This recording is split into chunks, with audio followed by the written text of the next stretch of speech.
Jessica's jaw dropped as she stared at the stranger on her doorstep. "I'm sorry, what did you say?"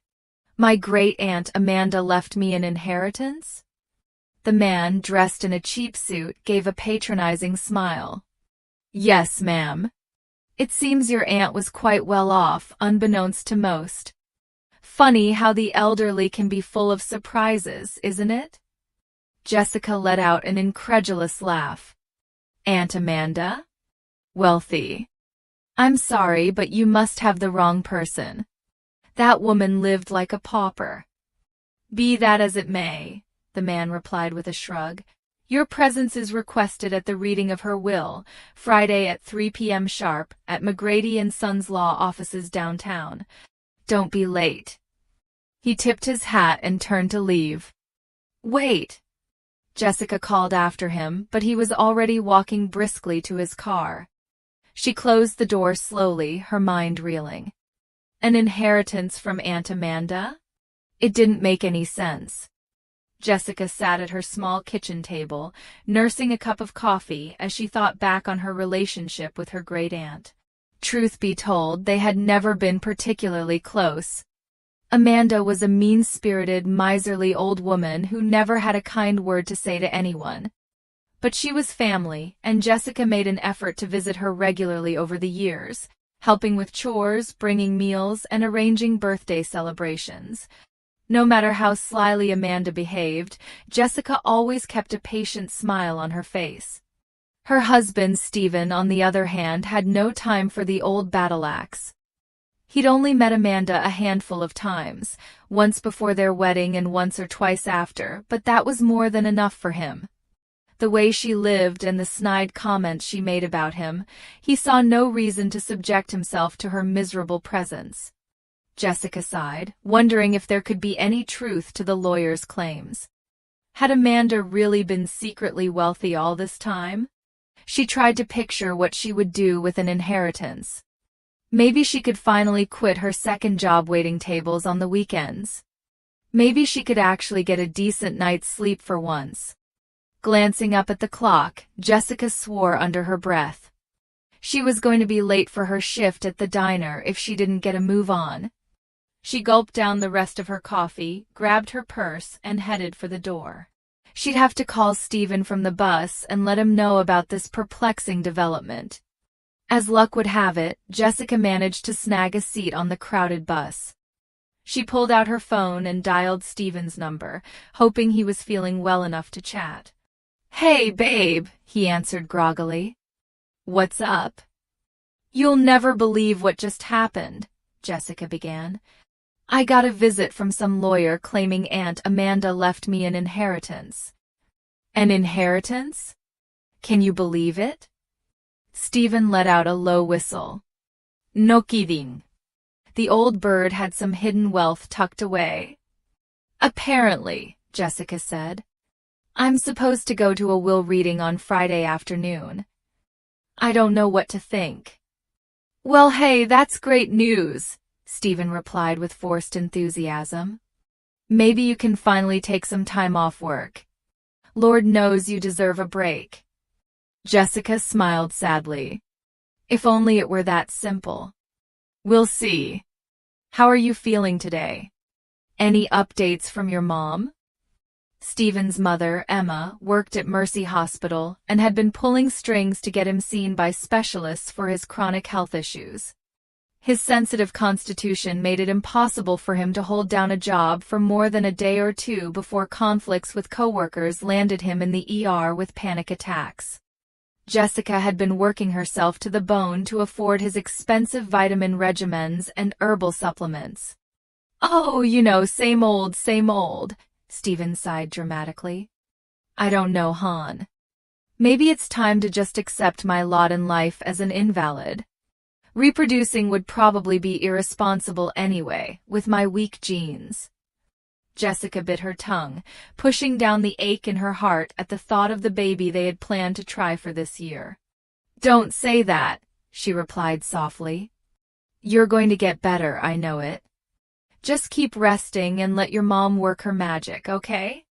I'll come visit you tomorrow at the hospital." After exchanging, "I love you," Jessica hung up the phone and stared out the bus window, trying not to let Stephen's negativity get to her. She had to stay positive. Maybe this inheritance would be the stroke of good luck they so desperately needed. The next morning, Jessica arrived at room 242 in Mercy Hospital, excited to see Stephen. She knocked twice and entered with a big smile, only to have it quickly fade as Stephen scowled at her from his bed. "Hey, babe," she said brightly, leaning in to give him a kiss. He turned his head away. "You didn't put on any makeup today, seriously?" he asked irritably. "Every other wife on this floor looks like a model when they visit, and I'm stuck with a hack." Jessica recoiled as if slapped. "Stephen, how can you say that to me? You know how exhausted I am from work. I barely have time to." Yeah, you're a big martyr." "I get it," he cut her off, waving his hand dismissively.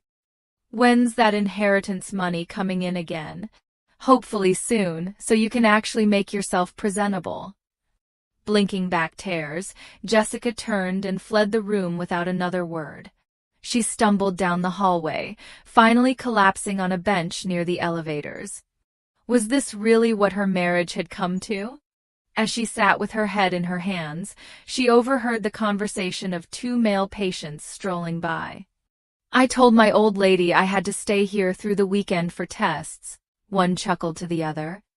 "Really, I've got a poker game lined up with the orderly and enough booze to drop an elephant." "Same, bro," his friend replied with a grin. "What the wives don't know won't hurt them, right? They think we're saints for being stuck here." Jessica thought she might be sick. Did all men behave this way behind closed doors? She shook her head firmly. No, not her Stephen. He would never lie to her like that. He was just cranky from being cooped up, that's all. She took a deep breath, dried her eyes, and headed out into the bright sunlight. Tomorrow was the big day, and she needed to focus on that. That Friday morning dawned crisp and clear. Jessica woke up early, determined to get the apartment spotless before Stephen returned home on Monday. She still couldn't quite wrap her head around the idea of receiving an inheritance. Her family had never had 2 nickels to rub together growing up, but maybe this was the fresh start they needed to finally get ahead. Arriving at the lawyer's office an hour ahead of schedule, Jessica was ushered into a plush waiting room by a friendly receptionist. "Coffee?" the young woman offered. "Please," Jessica replied gratefully, sinking into an emerald green armchair that probably cost more than her entire living room set. She was just stirring in her cream and sugar when her cell phone started buzzing incessantly. "Stephen," she muttered, guessing he was calling to see how big the inheritance was. She answered, rolling her eyes good-naturedly. "Oh yeah, Stephen. Can you blame me? This is huge, hon. So spill the beans already." "I won't know anything for at least another hour," she explained patiently. "I promise, as soon as I have a number, you'll be the first to know." As the minutes ticked by, Jessica found herself getting more and more anxious. What would she do if it was life-changing money? What would she do if it wasn't? When her name was finally called, her heart leaped into her throat. "Miss Jessica, please come with me." The plush carpet muffled her footsteps as she was led into a stately office with walls lined with law books. An older gentleman in a 3-piece suit rose from behind a massive oak desk to shake her hand. "Miss Jessica, I'm Bernard McGrady. So glad you could make it today." "Thank you for having me," Jessica replied automatically, taking a seat across from him. "I have to admit, this is all quite overwhelming. My aunt wasn't exactly forthcoming about her finances." Mr. McGrady chuckled. "No, she certainly had a reputation for being tight-lipped, but I can assure you, your great-aunt Amanda was a woman of considerable means." He slid a file folder across the desk to her. Jessica opened it with trembling hands and nearly fell out of her chair when she saw the number neatly printed on the page. This has to be a mistake," she gasped. There are too many zeros. It can't possibly be $6.5 million. Mr. McGrady smiled. Let me assure you there's no mistake. Jessica clutched the folder to her chest, her head spinning. $6.5 million. It was more money than she ever could have dreamed of. A hysterical laugh bubbled up in her throat. Wait until Stephen heard about this. With shaking fingers, she pulled out her phone under the desk and hurriedly typed out a text to her husband. Inheritance is $6,500. Can you believe it?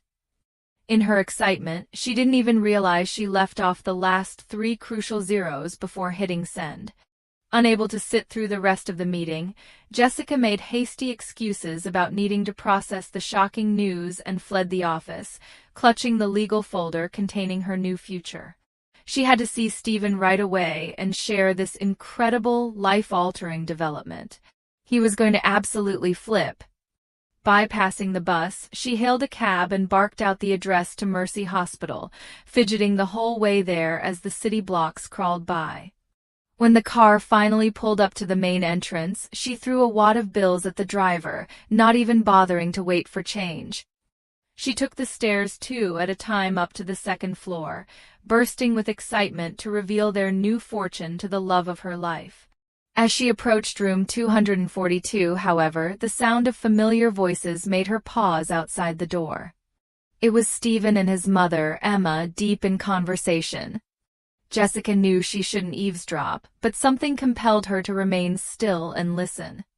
And the stupid cow actually bought it, Stephen was saying, his tone dripping with derision.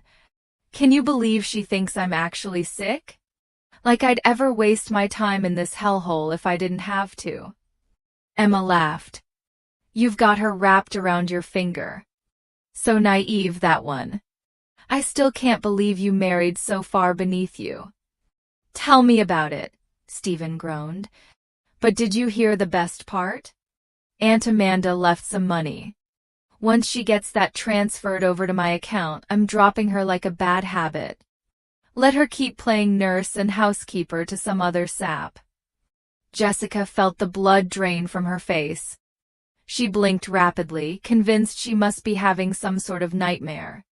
There was no way this could be real, but the cavalier laughter coming from Stephen and Emma confirmed the devastating truth. Her entire marriage, her entire life with this man had been nothing but a lie.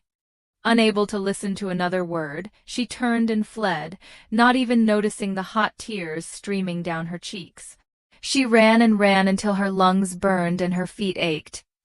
When she finally stopped to catch her breath, she found herself by the East River, staring out at the murky water. As she watched the swirling currents, Aunt Amanda's voice echoed in her head. That boy is a lazy freeloader who's going to bleed you dry, the old woman had warned Jessica after meeting Stephen for the first time. Mark my words, Missy, you're making a huge mistake.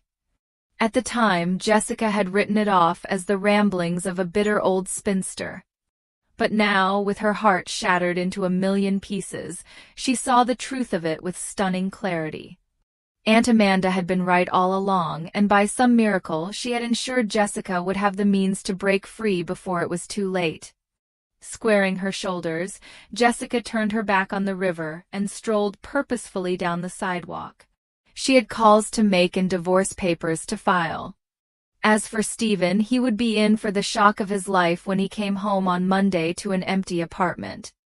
In the meantime, Jessica decided she would go stay with her best friend, Tara, for a few days before taking off on a much-needed solo trip out to the Hamptons to heal.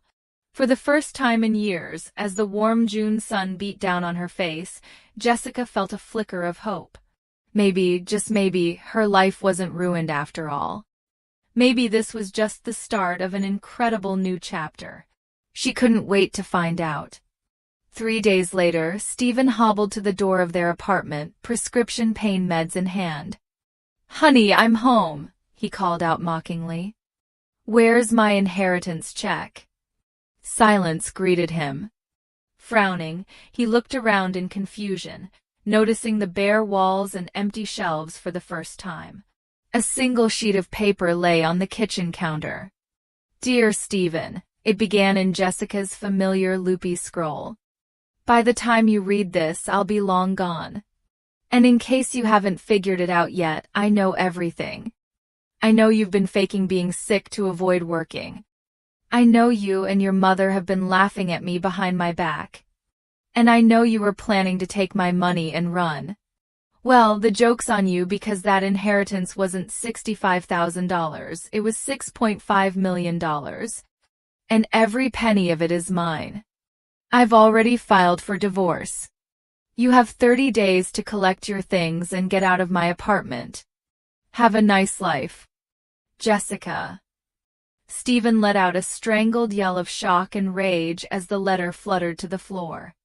He kicked a chair in frustration, swearing up a storm. How had he underestimated her so badly? He thought he had her under his thumb. As he sank to the ground in defeat, Jessica was worlds away, stretched out on a beach chair with the sea breeze ruffling her hair. She sipped a fruity cocktail as she watched the waves roll in, thinking about the cozy beach bungalow she had just put an offer on. "Everything happens for a reason," Aunt Amanda used to say. Jessica raised her glass to the sky in a silent toast, thanking her wise aunt for the lesson and the inheritance.